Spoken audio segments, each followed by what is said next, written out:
வேத பயணத்தில் இன்று நான் பார்க்க போவது நம்மோடு இருக்கிற கர்த்தர். 2 நாளாகமும் 32 8 வசனம். நமக்கு துணை நின்று நம்முடைய யுத்தங்களை நடத்த நம்மோடு இருக்கிறவர் நம்முடைய தேவனாகிய கர்த்தர்தானே.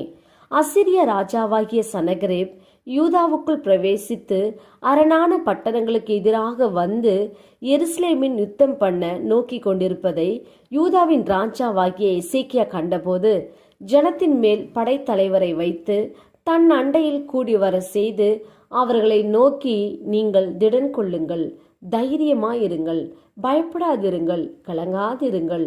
அவனோடு இருக்கிறவர்களை பார்க்கிலும் நம்மோடு இருக்கிறவர்கள் அதிகம். அவனோடு இருக்கிறது மாம்ச புயம். நமக்கு துணை நின்று நம்முடைய யுத்தங்களை நடத்த நம்மோடு இருக்கிறவர் நம்முடைய தேவனாகிய கர்த்தர்தானே என்று சொல்லி அவர்களை தேற்றினான். எசேக்கியா சொன்ன இந்த வார்த்தைகளின் மேல் ஜனங்கள் நம்பிக்கை வைத்தார்கள்.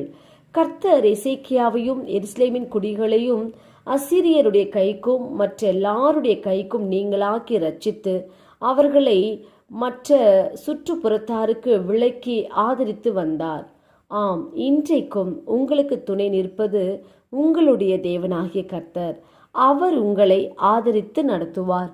நாம் ஜெபிப்போம். அன்பின் பிதாவை கேட்ட வார்த்தையின்படியே நீர் எங்களுக்கு செய்ய போகிற கிருபைக்காய் ஸ்தோத்திரம். இயேசுவின் நாமத்தில் ஆமேன். கர்த்தர் தாமே இந்த வார்த்தையை கொண்டு உங்களை ஆசீர்வதிப்பாராக. ஆமேன்.